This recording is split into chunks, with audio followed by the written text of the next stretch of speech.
ما چې هغه جانې سره مرکه وکړه هغه وایي چې ما په کور کې مېلمانه لور مې راته راغلې وه ما د لور راته وویل چې ما غاښ خوږېږي زه ډوډۍ نه خورم ځکه ډوډۍ ونه شمې غوندې ویلې شو الفت کې دا وطن ځان ستړی ستومان کړه په خدمت کې دا وطن ځان ستړی ستومان کړه په خدمت کې دا وطن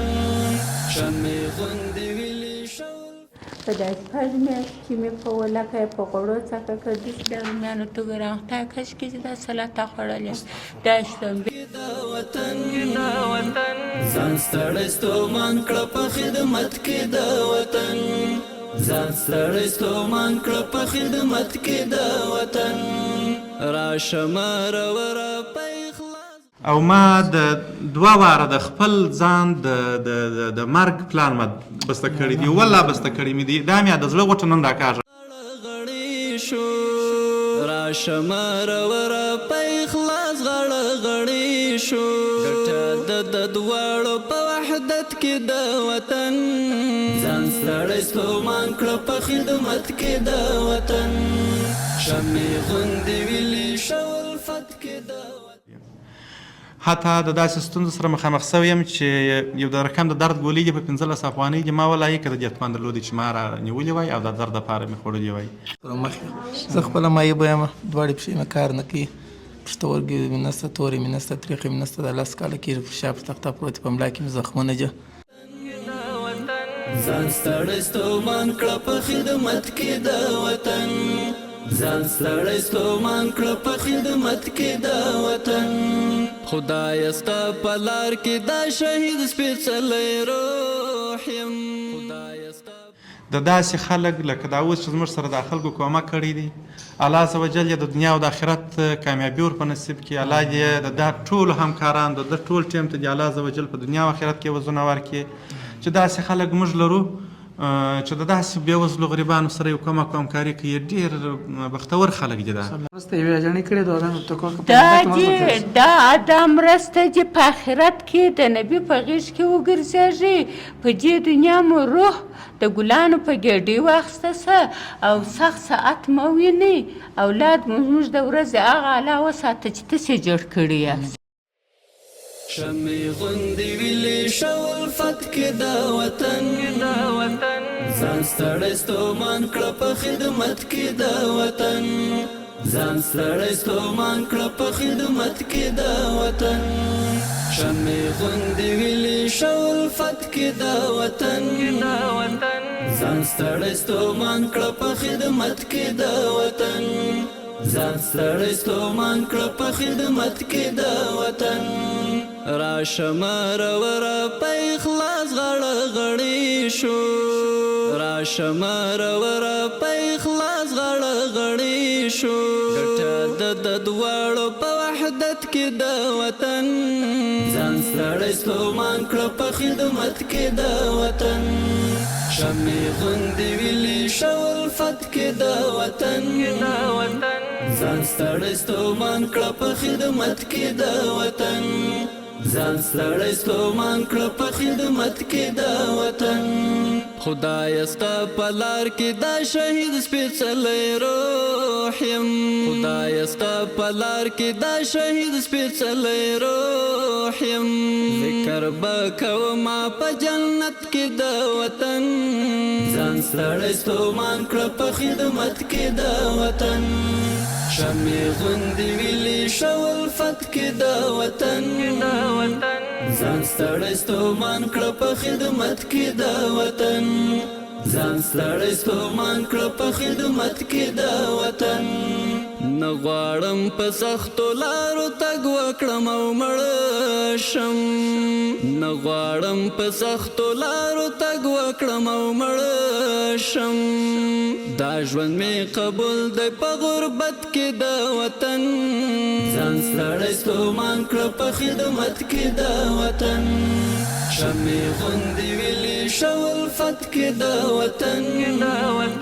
ځان ستړی ستومان کړه په خدمت کې د وطن ځان ستړی ستومان کړه په خدمت کې د وطن خدایه بیا مو اړ مکړې د نورو هیوادو خدای بیا مو اړ مکړې د نورو هیوادو ته ما عزت خوندې دی په عزت کې د وطن ځان ستړی ستومان کړه په خدمت کې د وطن شمعې غوندې ویلې شه الفت کې د وطن ځان ستړی ستومان کړه په خدمت کې د وطن ځان ستړی ستومان کړه په خدمت کې د وطن خدای ګوچې په خواست به یې له خدایه غواړي خدای ګوچې په خواست به یې له خدایه غواړي څومره خوند چې پروت دی شهادت کې د وطن ځان ستړی ستومان کړه په خدمت کې د وطن شمعې غوندې ویلې شه الفت کې د وطن ځان ستړی ستومان کړه په خدمت کې د وطن ځان ستړی ستومان کړه په خدمت کې د وطن شمعې غوندې ویلې شه الفت کې د وطن ځان ستړی ستومان کړه په خدمت کې د وطن ځان ستړی ستومان کړه په خدمت کې د وطن شمعې غوندې ویلې شه الفت کې د وطن ځان ستړی ستومان کړه په خدمت کې د وطن ځان ستړی ستومان کړه په خدمت کې د وطن راشه مروره په اخلاص غاړه غړې شو راشه مروره په اخلاص غاړه غړې شو ګټه د دواړو په وحدت کې د وطن ځان ستړی ستومان کړه په خدمت کې د وطن شمعې غوندې ویلې شه الفت کې د وطن ځان ستړی ستومان کړه په خدمت کې د وطن ځان ستړی ستومان کړه په خدمت کې د وطن خدای ستا په لار کې دا شهید سپېڅلی روح یم خدای ستا په لار کې دا شهید سپېڅلی روح یم ذکر به کومه په جنت کې د وطن ځان ستړی ستومان کړه په خدمت کې د وطن شمعې غوندې ویلې شه الفت کې د وطن ځان ستړی ستومان کړه په خدمت کې د وطن ځان ستړی ستومان کړه په خدمت کې د وطن نه غواړم په سختو لارو تګ وکړم او مړه شم نه غواړم په سختو لارو تګ وکړم او مړه شم دا ژوند مې قبول دی په غربت کې د وطن ځان ستړی ستومان کړه په خدمت کې د وطن شمعې غوندې ویلې شه الفت کې د وطن ځان ستړی ستومان کړه په خدمت کې د وطن ځان ستړی ستومان کړه په خدمت کې د وطن خدای بیا مو اړ مکړې د نورو هیوادو ته خدای بیا مو اړ مکړې د نورو هیوادو ته ما عزت خوندې دی په عزت کې د وطن ځان ستړی ستومان کړه په خدمت کې د وطن شمعې غوندې ویلې شه الفت کې د وطن ځان ستړی ستومان کړه په خدمت کې د وطن ځان ستړی ستومان کړه په خدمت کې د وطن خدای ګوچې په خواست به یې له خدایه غواړي خدای ګوچې په خواست به یې له خدایه غواړي څومره خوند چې پروت دی شهادت کې د وطن ځان ستړی ستومان کړه په خدمت کې د وطن شمعې غوندې ویلې شه الفت کې د وطن ځان ستړی ستومان کړه په خدمت کې د وطن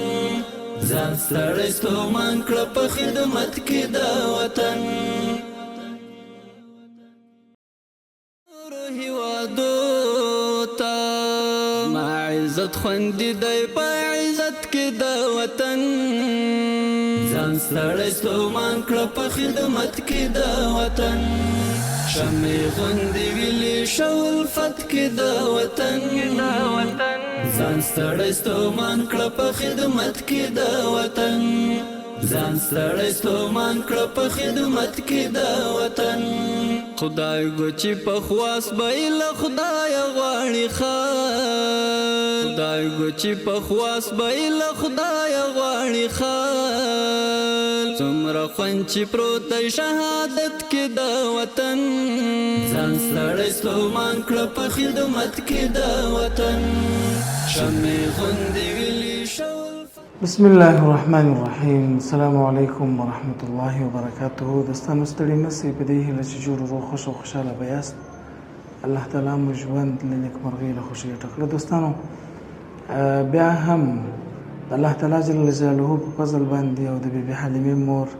په مالي ملاتړ باندې موږ 40 کسانو لپاره د خوراکي موادو توزیع لرو. رب جل جلاله دې د دوی صدقه، زکات، سرسایه او خیراتونه په خپل عالی دربار کې قبول او منظور کړي او خدای جل جلاله دې زموږ د غریبو هیوادوالو مل او ملګري سي الله تعالی دې دغه فقر د ابد لپاره او د همیشه لپاره ختم کړي او الله تعالی جل جلاله دې موږ او تاسو ته د توفیق راکړي چې دغه ملت لپاره یو بنیادی او یو بنسټیز کار وکړو ترڅو هیوادوال مو له دایمي فقر له غربت او مسکنت خلاص شي. موږ او تاسو لله الحمد له ډیرو وختونو راهیسې د خپل غریبو هیوادوالو په چوپړ کې یو راځي یو بل اقدام هم وکړو د خپل غریبو هیوادوالو لپاره یو بنسټیز لار په کار واچو چې ترڅو د هغوی د دایمي فقر او د دایمي غربت او د مسکنت او د همیشه بل ته لاس نیولو مخنیوی وشي. حل لارې ډېرې دي. یو کوچنۍ کمپنۍ جوړول او یو کوچنۍ شرکت جوړول او یو کونډو یتیمانو ته یو بوزه رانیول چې هغه شیدې کړي خپل اردن په وساتي، یو غوا ورته رانیول او د دې تر څنګ چرګان چې وی وساتي او هغې واچي د چرګې او په دې باندې خپله کورنۍ او خپل زندګي جوړه کړي. داسې ډېر مختلف مثالونه دي. د ځوانانو لپاره موبایل سازي او د کولر جوړونه او د دې تر څنګ د خیاطي یو کورس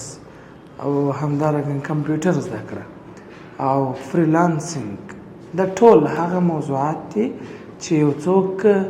یو ځوان یو مور او یو خور او یو حاجي صاحب د دایمي فقر او غربت څخه ساتي. هر څوک چې په دې برخه کې د خپل غریبو هیوادوالو سره کومک وکړي صدقات او دغه کومک به یې جاري وي او اجر به یې هم در قیامت ورځ به رب جل جلاله د ده د نیکیو حساب ته جمع کوي. موږ همدغه مرکز د درېیم منزل دی زه په دې ځای کې چې ولاړ یم. موږ دا انشاءالله العزیز د ډېرو مؤمنانو لپاره د کار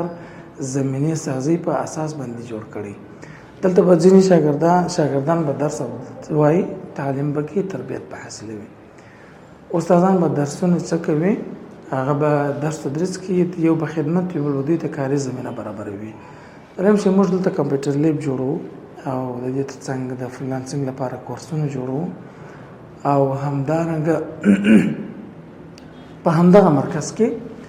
موږ موبایل جوړونه او همدارنګه لنډمهاله کورسونه په کار اچو ترڅو مؤمنانو ته کار پیدا شي. نو د همدې لپاره پر ټولو مؤمنانو باندې غږ دی چې د همدغه مرکز په قرضدارۍ کې چې لله الحمد قرضدارۍ تقریبا وروسته بلې برې پکښې کېدو ده او که درته وایم تقریبا 21,000 ته موږ لله الحمد راکښته سوي یو. د 15,000 څخه 4,000 مو قرضداري ادا کړې ده. نو او بیا همدغه مرکز کې د تختو، کتابونو او قرآن کریمونو د شاګردانو لپاره د کتابتون جوړونې د تدریسي هغه مواد چې دلته په کار اچول کېږي هغه ضرورت دی. څوک غواړي په دې برخه کې زموږ سره کومک وکړي چې دې تر څو دغه قرضداري هم خلاصېږي موږ د دې لپاره هغه تختې او هغه څه لوازم چې دغه مرکز دی هغه ورته برابر کړو. مارکر دی، قلم دی، تختې دی، کتابتون دی، کتابونه دی، قلم بستې او د دې تر څنګ نور د لابراتوار کومې برخې دي چې د یو مکتب لپاره باید جوړ شي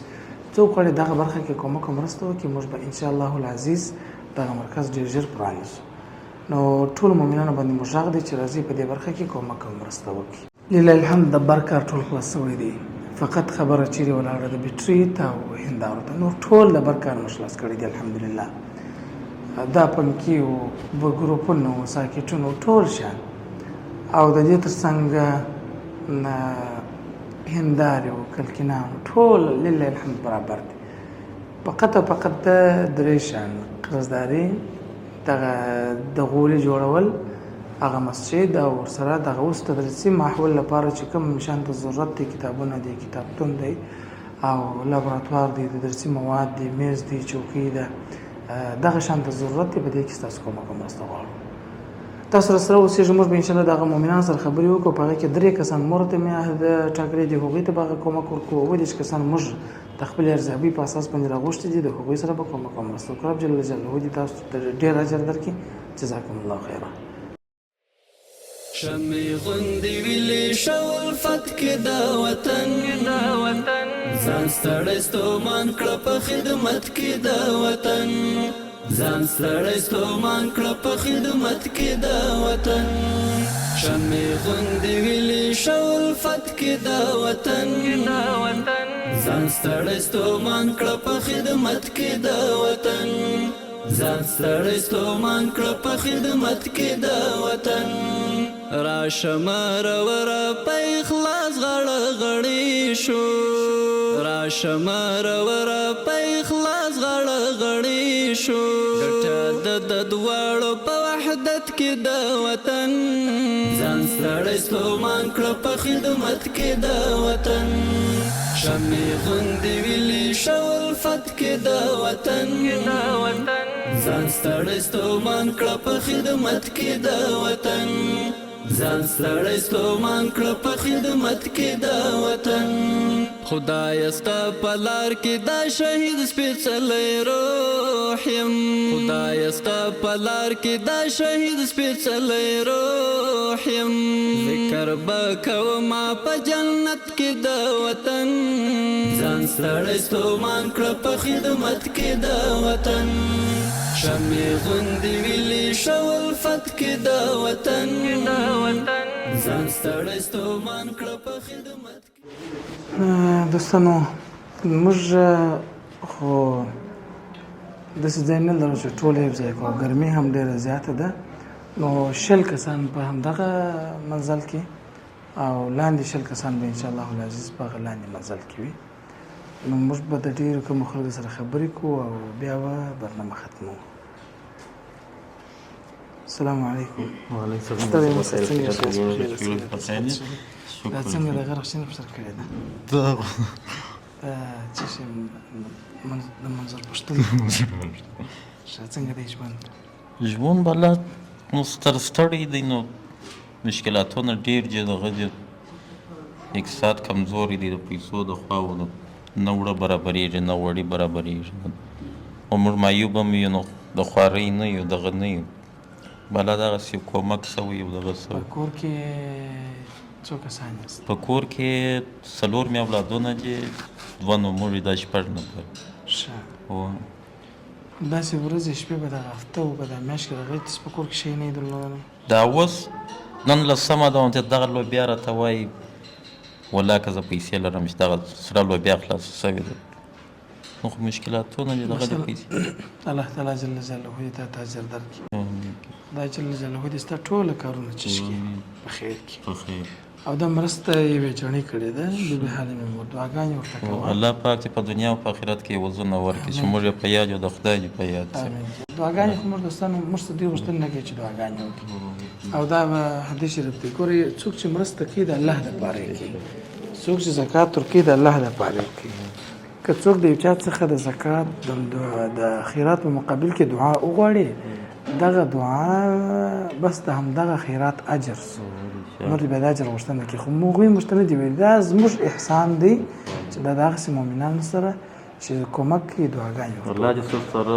یې وزرونه ورکړي. امین. که الله دې خیر درکړي. السلام علیکم. جانې ستړی مه شي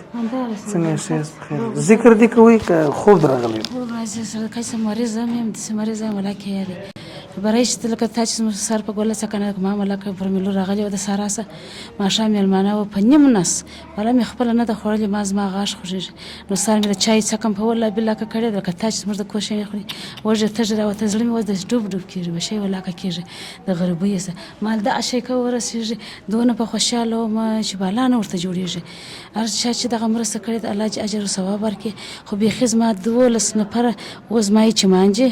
د اووه چمانه په بدل کې مې یوه مشره لور د مشر زوی په مخې ورکړې ده هغه مې مژور ده نو خو اوس زما جما سوه 4 مېلمستیان دي دا مشر زوی مې روزانه کوي د خټو چار شی پیدا سي هغه کوي بالا دغسې شی چې موږ ته ورسي موږ ډېر په خوشحاله یو دونه په خوشحاله یو چې بالا نه ورته جوړېږي ډېر موږ ته لاس راکوي بالا چې بالا نور څه درته وایم موږ د ښکاري صاحب راز موږ کور لیدلی دي دا برای شپه پر موږ داسې شپه چې زړه بیټرۍ مو په کابه چلولو په خونه کې بېجېږو 3 خونې مو جسرای مو 3 نفره پکښې ځایېږي دغه مې په 2000 افغانۍ په کریا نیولې دي زړه ته دې ولاکه وه چې دا کاري صاحب موږ کور لیدلی دي وایي چې مانجې زه بیخي ټینګه ستړی یم د بل د کور ډوډۍ م په وله چې پخوم چې پر دنیا راځي دغسې زوی مې د ځوان دغه 4 سر نیم سر چې مور یې اورېدل په شیدو یې په والله بالله که رسېږي تا ته ویلي وه د خبر ده ګیلاشي چې دی کور راوړي هغه په ښار کې کله پیدا کېدله بنیاد څه کېدله سیده راوړي که یو قطۍ وراخیستې خو مؤمن دی څه به وکړي سر نیم سر بیا و چې مور یې خدای پاک ورکړه په 4 کاله د واده کېږي بیا 4 دانې خدای ورکړه والله خو بیخي تکلیف برای دغه د سارا سه مې لور راغلې وه د لې تعویضو ته راغلې 3 اولاده یې ورغلې وه که به زه په ځان پیدا خدای مې جوړوي همژور مې راته ډوډۍ ونې نه خوري مال ما زما غاښ خوږي زه نه شم خوړلی دغه مې نو نه ویل چې ډوډۍ یو شی لږ دی چې د مشه چې دی یې وخوري سار مې نه ولکه د چای څښه سار وخت چې ده دغه ځای ته مې ځان رسولی دی دغه در اوسه انتظار یم که به د څه خبره کوای سم در وږې د لاسه خو زه خدای ته مې نه کې اوبه وڅښلې الله دې مې سار چې لمونځ کوي بل کې اوبه خدای جل جلاله خو دې عزت درکړي دا مسته یوه جانۍ کړې وه الله دې یې وزونه ورکړي په دنیا او په آخرت الله دې یې وزونه ما چې هغه جانۍ سره مرکه وکړه هغه وایي چې ما په کور کې مېلمانه لور مې راته راغلې وه ما د لور راته وویل زما غاښ خوږېږي زه ډوډۍ نه خورم ځکه ډوډۍ ونه لږ ډوډۍ وه دغه ذهنیت چې دی کله کله سړي ته صحابه کرام هم ریاد کړي چې په ځینې اوقاتو کې صحابه کرامو که مېلمانه ورغلل نو بیا به یو مېلمه یو صحابي کره ورغلی هغه یو رقم هغه کوچنی هغه په اصطلاح باندې د هغه وخت څراغ یې هغه بتۍ چې وه هغه داسې په ځان سره داسې کې هغه بتۍ قرار مړه کړه دوی فکر کوي بس فقط پې د هغه ته لاس دغسې وروړی نور به هغه نور مېلمه ډوډۍ خوړل مېلمه دا فکر کوي چې دوی هم ډوډۍ خوري داسې یو حالت به نو ما ته دغسې حالت هم راپیاد خدای جل جلاله د ټولو غریبو هېوادوالو چې مل او ملګری سي دا کاکا څه زه ولاړم دا هم د معیوب دي ستړی مه شئ څنګه یې صحت ښه دی تا به کور شان درلود لای صاحب که نه والله چې موږ وروره شی لوري دغه لاس مې معیوبه دي دغه دی پښه مې معیوبه ده سترګه مې هم دا یوه معیوبه ده ځګر به مې ښکاره کړم هم ګرده خوړل شی ولاکه پیدا کېږي د کور نه وړه نه غوړي په شمو ولاکه وسره شي 3 میلیونې دي یوه مې کور والا ده یو ځای 15 نفر وي په کور کې باره خو یا روغ خواري نشي پیدا کولی نو معیوبه چې سپین زړی دا بیا نو باره د کومې خواست پیدا وي په دغه دغونه خوشحاله سولو الله پاک دې 9 پیړۍ لا وبخښي امین 9 پیړۍ الله دې اوس په دنیا او په آخرت کې ورکړي خدای دې اجر درکړي سلامت اوسه الله پاک ستا ټوله کارونه چې حل کړي یو ګام یې پکې اخیستی هغه ته هم الله پاک یوازې امین که د ټولو مؤمنانو سره یو شی باید یادونه وکړو دا ډېره ساده خبره نه ده نه دا افغانان دي غیرتي خلک دي غیرتمن خلک دي نه چې دلته ناست دي فقط مجبوریت کښې نولي دي دا مرسته چې کوي موږ به داسې معلوم کړو دا مرسته څوک کوي دا هم افغانان کوي غیرتي خلک یې کوي نو هر افغان چې پیسې ولري هغه غواړي چې نورو سره کومک وکړي ځکه طبعا افغانان با غیرته خلک دي غیرتمن خلک دي نو دا به زموږ او ستاسو زموږ به مېړانه دا چې داسې مؤمنانو اواز تر تاسو ورسوو د غیر شتمنو خلکو غیرت او مېړانه به دا وي چې د خپلو همدغه غیرتمنو غریب افغانانو سره کومک وکړي څنګه یې حاجي صاحب صحت ښه دی ته پیسې دا یو شی مې حاجي صاحب ما ته ګوره څنګه یې شکر دې صحت چې شه. تا ته ښه ته څه پیسې درلودلې شیان مو درلودله څه شي یا د کلیو په سرای کې پراته وي دي من سره غلی یم نس مې دغه تنده یو پښتورګی نه لرم نو دلته داسې ما نه پر فلم مشګرت کو استې ما ډیوال رالی باره ما ته وویل چې ته سره مې کومک وکړه او د الله جل جلاله کریا د سرای را باندې ده څو په څو کریا دي 2000 په 2000 شه نو د دوه میاشتو کې د خپل د ماښام ډوډۍ نه سو جوړوي په ښار کې شی نسته بیا داسې سړی لرم زه غټ زوی نه لرم زامن لرم دوې لوڼې لرم څلور پنځه زامن لرم هغه کشران دي هغه لوڼې مې وڅ شوي نو کار مو ډېر سره کمزوری دی بل وطن دی مفلسي ده مریضي ده بس دغه ستا حق خو درته مو رسولی وو کور مې ودان خدای پاک خیر درکړي الله پاک دې وزونه درکړي ټولو ته یو شی باید بیا یو دوستان ته موږ هم دا یادونه وکړو دا به موږ که هر چا دا ویډیو ولیدله وایي ځکه غوښتنه ده باید برکات شکر لمونځ ادا کړي ځکه په دې خاطر چې موږ داسې افغانان لرو چې کومک کوي او داسې افغانان شته الحمدلله چې هغه موچي ته هم ورځي کور ته هم ورځي معیوب ته هم ورځي پوښتنه کوي ژوند څنګه دی څه مشکل لري څه شی لري کورو ته درنه کور په کور ګرځي او بازار و بازار ګرځي کوڅه په کوڅه ګرځي مستحق کس پیدا کوي او ستاسو مرسته ورته رسوي دا ډېر د افتخار او ویاړ ځای دی باید موږ تاسو په داسې افغانانو باندې شکر ادا کړو او امین کې او ځکه داسې خلک شته حدیث شریف کې راځي وایي من لم یشکر الناس لم یشکر الله څوک چې د بندګانو شکر ادا نه کوي هغه د الله شکر نشي ادا کولی محترم نو موږ چې داسې مؤمنانو شکر ادا کو چې هغه کور په کور کوڅه په کوڅه وطن په وطن ولسوالي په ولسوالي ګرځي که زه وایم دا به د ټوله ښار د ساحو څخه د خلک راغلي ادارې اوس پوښتنه وکړي یو د یوه ځای دی یو د بل ځای دی بل د بل ځای دی څه سکور ته درلې پنجوایي جوړوي د کور څه سکور چیرې دی پنجوایي جوړوي د کور پنجوایي جوړوي څه سکور چیرې دی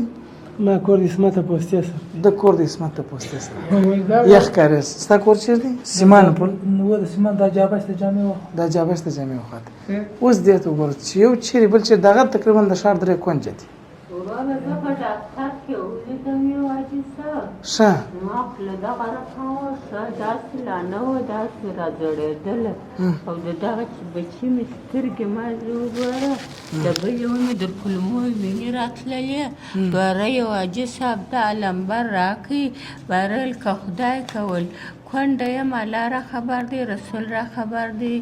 ټوله دنیا را خبره ده 15 بچي چې موږ دغه د یو د بل ساړه خوړله د چا سترګې خوږ کړې د چا خولې داسې کړې یم در ښکاره کوی سم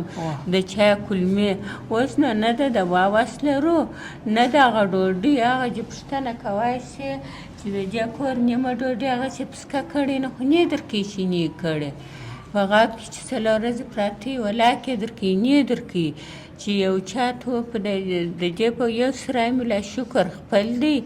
نور نو بالا الحمدلله ښایسته سرای مې دی دا یو د خوراک د دا علاج نس کولی د یوه ځینو کلمې خوږېږي د یوه سترګې نازکې خوږېږي دا چې را سره دی دا عملیات یې ورسره ټکانې وګوره په یوه کې درواغ نسته لکه وګوره د دا اواز زه نه لرم چې زه یې وکړم د دې دا یې 18مه میاشت ده دا زه ته په څو پیسو جوړېږي دا ورلم ویلو د دې عکس واخله صحیح موږ نه وایو وکړه نو هغه زما سره د خدای په خدایي قدر یې ولسې بالا چې ستا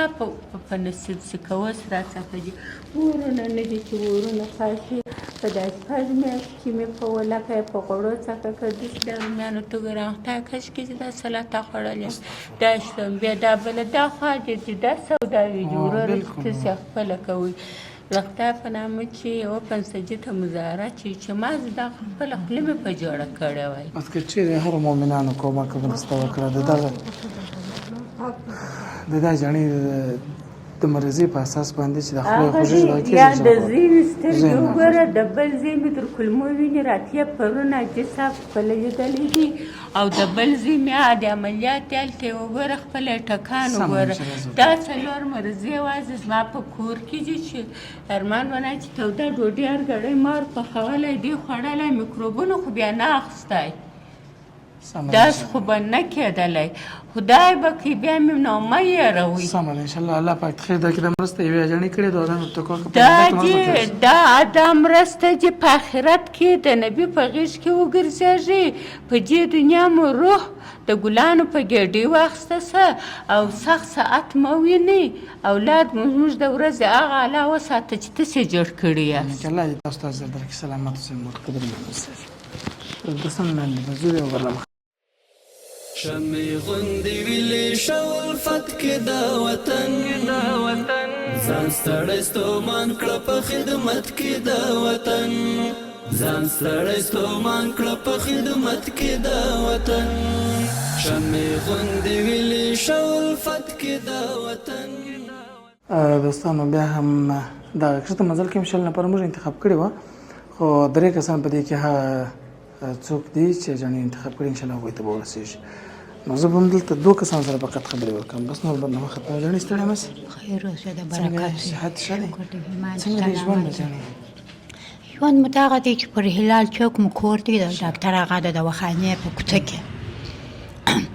دوی خونې سرای مې په کریا نیولی دی په 3000 افغانۍ زوی خوارکی مې غریب دی 1000 دی نه نفره د ده یوه لاس ته ګورو بالا دا رکشه چلی خوارکی سهار ووځي پر 12 نیمې بجې پر 1 بجه راسي کور ته یو ګوله وخوري لمونځ وکړي بالا دا د غریبۍ ژوند دی زه خپله په چارسو کې د درب اخندزاده د جامع سره ناسته یم معلم صاحب هم لیدلی یم داسې یو 15 جوړې کالي یو 6 جوړې کالي رانیسمه په لسې چې رانیسمه په شل یې ورکړم یو لسی زما ګټه پشکې کې ده سهار زه په شپېتو کالو یم د شپېتو کالو اوس هم لسی یو شلی ګټې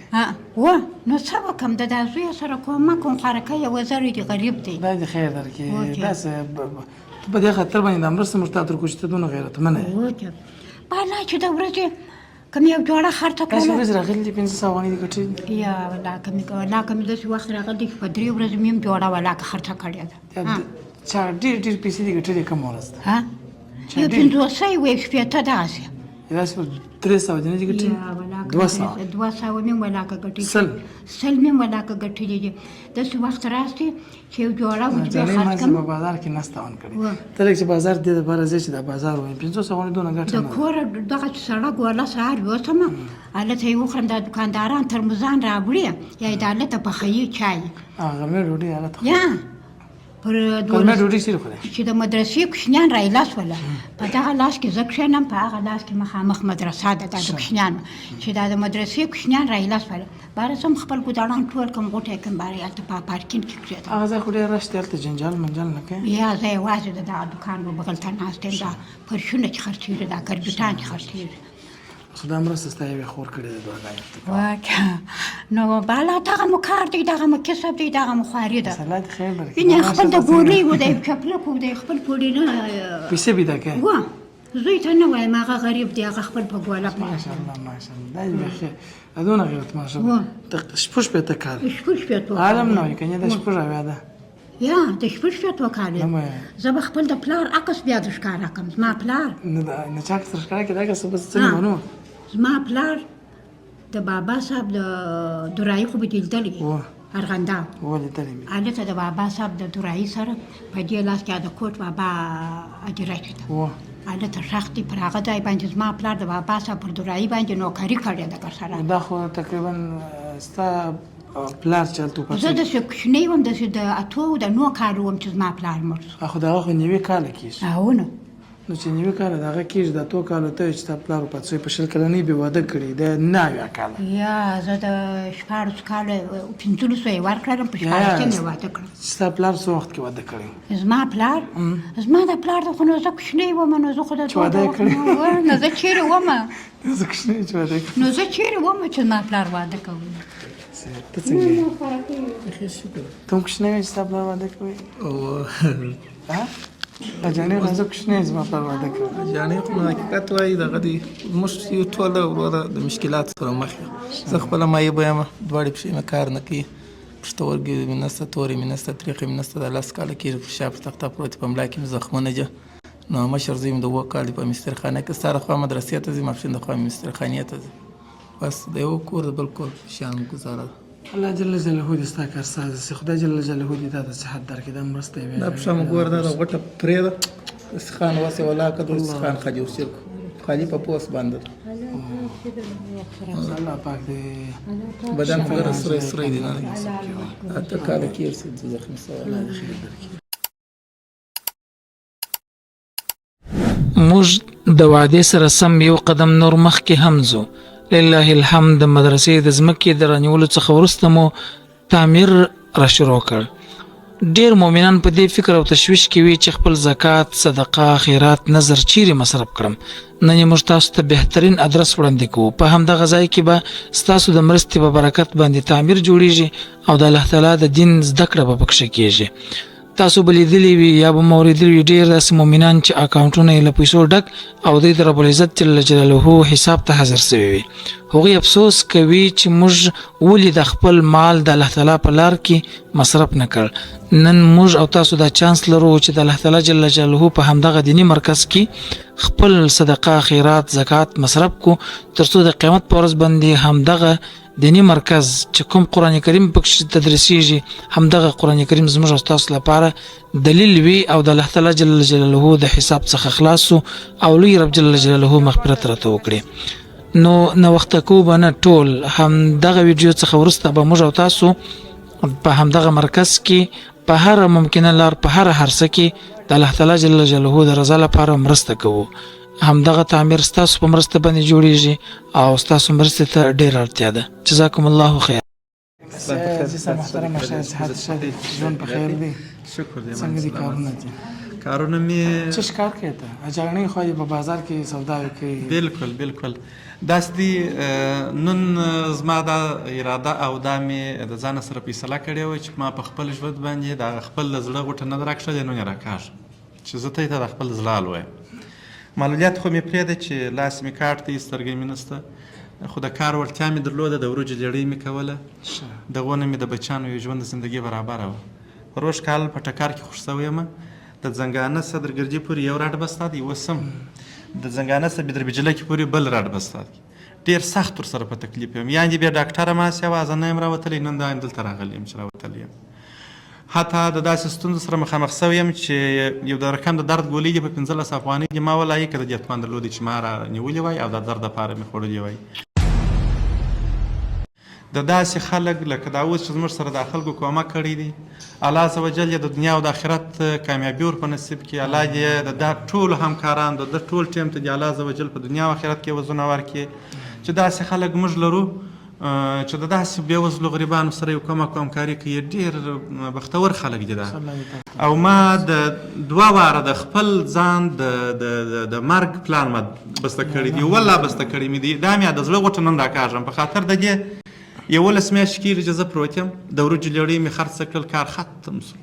دې همسایه کره د وړو پیاله ور واستوه، دې همسایه کره ګیلاس ور واستوه چې غوړي راکړه، دې همسایه کره 2 دانې ښایسته بچیان، ښه تعلیم یافته بچیان، یو په نساجي کې ځواک اکاډمي په نامه باندې اکاډمي ده، په دې کې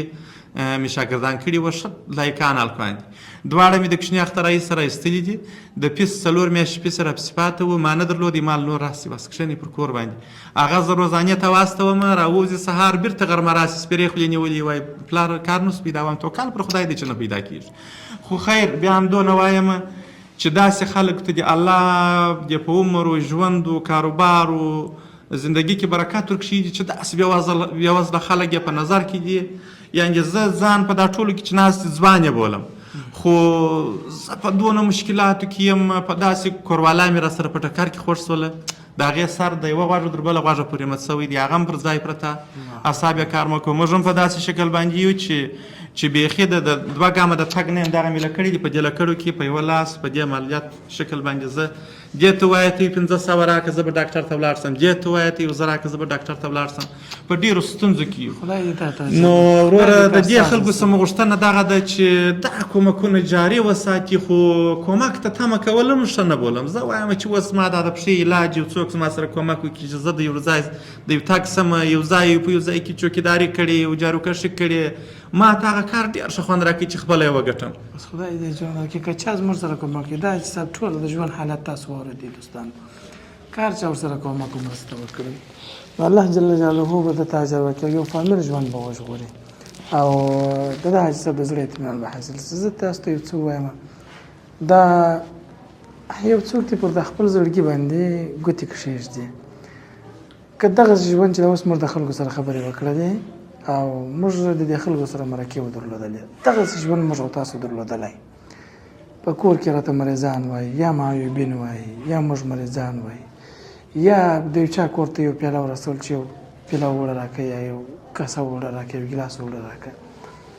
یا خپل کوچني کوچني تنکي ماشومان چې هغه 10 کلن 8 کلن 9 کلن وي، د درسونو وختونه یې وي، موږ یې روزانه پسې استوو. تاسو والله یقین وکړئ چې دا ژوند به موږ تاسو باندې څنګه تېرېدلی. نو موږ تاسو به پر خپل ژوند ټول هغه ژوند باندې شکر ادا کوو او د دغسې مؤمنانو سره به مرستې او کومکونه جاري ساتو. راځئ والله العظیم دا حدیث شریف دی چې صدقه مال نه کموي، صدقه عمر کې برکت اچي، ژوند کې برکت اچي، آفتونه مصیبتونه لري کې، مشکلات لري کې. دا ډېر خلک چې نغلي ډېر واقعا ډېر سخت خوشحاله دي، ځکه ما ډېر عادي 2500 افغانۍ خوراکي مواد دي فقط، یو پر غوړي دي او مالګه ده او چای او براو پلمېټ او میکروني او لوبیا او اوړه دغه شان دي. نو تر بلې برنامې پر چې تاسو درنه چوپړ ته راځو پر ستر خالق له ځاله متعال رب جل جلاله مسپارو. السلام علیکم ورحمة الله وبرکاته. شمع غوندې ویلې شول فتک دا وطن، ځان ستړی ستومان کړه په خدمت کې دا وطن،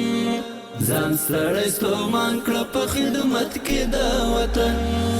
شمع غوندې ویلې شول فتک دا وطن، ځان ستړی ستومان کړه په خدمت کې دا وطن، ځان ستړی ستومان کړه په خدمت کې دا وطن. راشه مرور په اخلاص غړ غړی شو، راشه مرور په اخلاص غړ غړی شو، ګټه د دواړو په وحدت کې دا وطن، ځان ستړی ستومان کړه په خدمت کې دا وطن. شمع غوندې ویلې شول فتک دا وطن، ځان ستړی ستومان کړه په خدمت کې دا وطن، ځان ستړی ستومان کړه په خدمت کې دا وطن. خدای ستا په لار کې دا شهید سپېڅلی روح یم، خدای ستا په لار کې دا شهید سپېڅلی روح یم، ذکر به کومه په جنت کې دا وطن، ځان ستړی ستومان کړه په خدمت کې دا وطن. شمع غوندې ویلې شول فتک دا وطن، ځان ستړی ستومان کړه په خدمت کې دا وطن، ځان ستړی ستومان